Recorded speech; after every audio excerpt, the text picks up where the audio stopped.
ان کے دشمنوں کو اور نبی کے دشمنوں کو قرآن نے ابتر قرار دیا۔ واہ واہ، تو آغاز کلام میں یہ بات ذہن نشین رہے کہ جو اہل بیت کے ساتھ جڑے وہ کوثر کے ساتھ جڑ گئے، سبحان اللہ۔ اور جو اہل بیت سے دور ہوئے، جنہوں نے بغض رکھا، جنہوں نے اہل بیت سے حسد کیا، وہ ابتر ہوئے اور ابتر کے ساتھ جڑ گئے۔ گزارش یہ ہے کہ قرآن مجید فرقان حمید نے ان کی عظمت کو جا بجا بیان کیا ہے۔ اب ذرا آپ دیکھیے کہ سیدنا حضرت امام حسن مجتبیٰ علیہ السلام کی ہم جب بات کرتے ہیں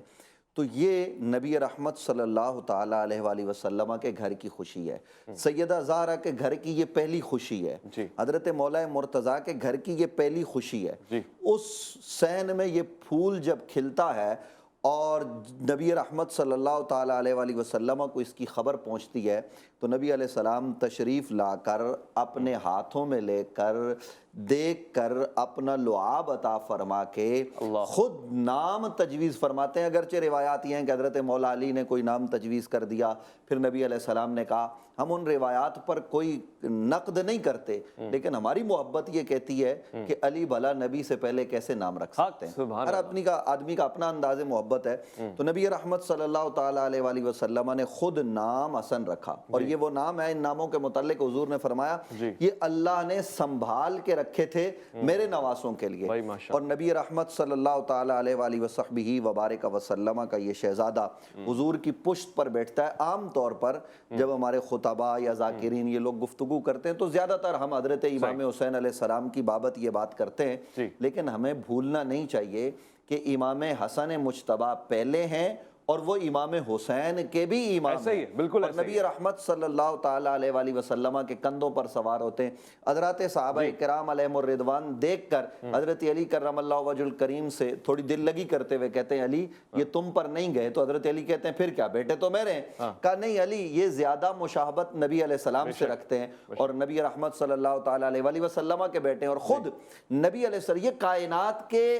عجیب اور عظیم نواسے ہیں کہ نانا کہتا ہے یہ میرے بیٹے ہیں، باپ کہتا ہے میرے بیٹے ہیں، ماں کہتی ہے میرے بیٹے ہیں، اور رسول اللہ صلی اللہ تعالیٰ علیہ وآلہ وسلم اپنا بیٹا قرار دیتے ہیں، اور لوگ ابن رسول کہتے ہیں۔ اور یہ قرآن مجید فرقان حمید نے کہا قُلْ تَعَالَوْا نَدْعُ أَبْنَاءَنَا وَأَبْنَاءَكُمْ، وہ جو ابناءنا ہے اس ابناءنا میں نبی علیہ السلام کے جو بیٹے آپ کو نظر آتے ہیں وہ یا تو حسن ہے یا حسین ہے۔ یہ نبی علیہ السلام یہ قرآن کی نص موجود ہے، یہ تو قرآن کی نص موجود ہے، اور خاص طور سے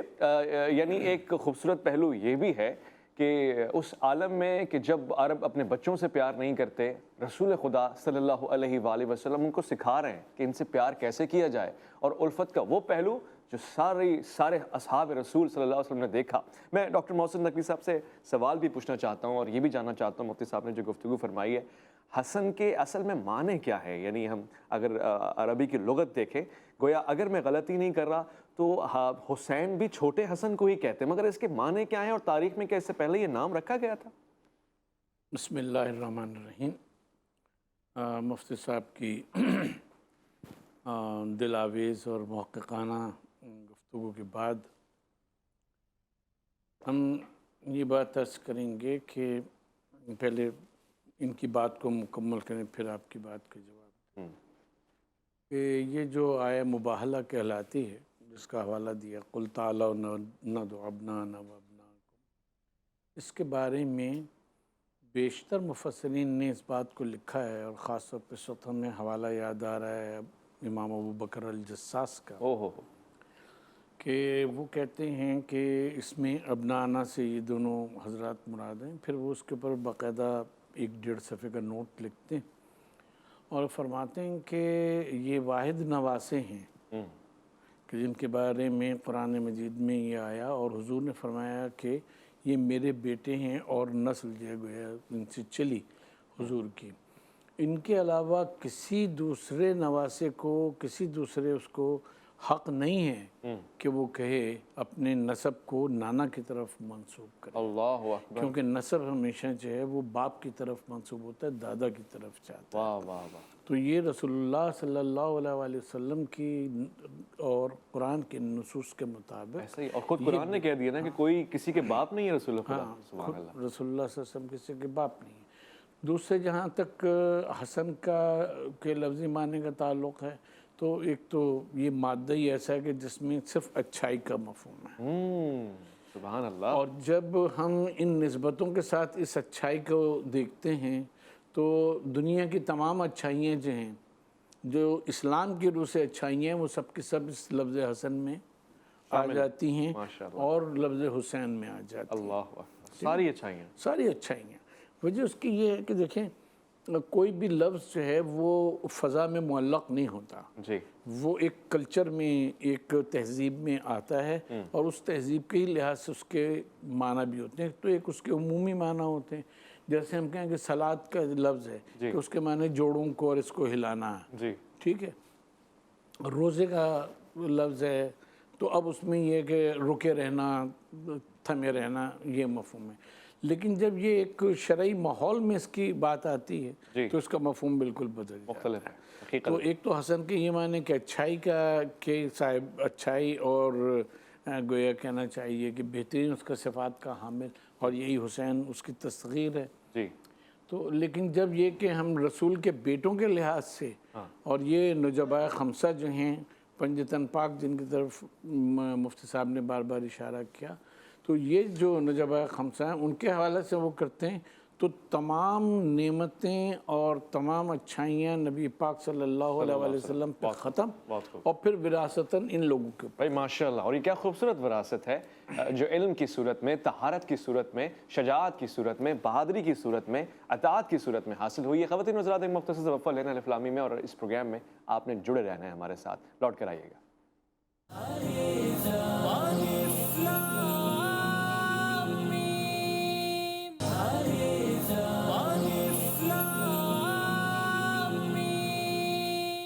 بازو ہیں اس طرح سے عطا پر تلے ہوئے، جیسے فضا میں امن کے پرچم کھلے ہوئے۔ آپ سیدنا حضرت امام حسن مشتبہ ہیں، ابن علی ہیں اور جان فاطمہ ہیں۔ خواتین و حضرات، آج جو شخصیت کے حوالے سے یہ پروگرام جاری و ساری ہے، اس سے آپ کا جڑا رہنا بہت ضروری ہے، آپ کے بچوں کا، آپ کی نسلوں کا، کیونکہ یہ نسل رسول پاک صلی اللہ علیہ وآلہ وسلم کا سوال ہے، کہ جن کے لیے بڑوں نے کہا ہے کہ آپ کی نسل پاک میں ہے بچہ بچہ نور کا۔ مفتی نوید عباسی صاحب تشریف فرمائیں۔ میں مفتی صاحب یہ سوال جاننا چاہتا ہوں، اور اپنی معلومات کے لیے ہم دیکھتے ہیں کہ اس دنیا میں کوئی بھی قابل، فاضل اور عالم ہوتا ہے تو اس کی اولاد سے بڑی توقعات ہوتی ہیں، وہ اس کو جانشین سمجھتے ہیں۔ ابھی حالیہ ملکہ برطانیہ کا دور گزرا، اور پھر اس کے بعد ان کے بچوں کو وہ وراثت ملی اور لوگوں نے بادشاہ تسلیم کیا۔ ایسے ہی بہت سارے علوم میں مولوی کرام، مشائخ، علماء ایسے موجود ہیں کہ جن کے جانے کے بعد ان کی سیاسی تمام تحریکیں ان کے بچوں، فرزندوں کے نام ہو گئی، اور وہ اس کے قائد بنے بیٹھے ہیں آج بھی۔ اسلام کے معاملے میں، خاص طور سے نواسہ رسول کے معاملے میں ایسا ہوتا ہوا نظر نہیں آیا، بلکہ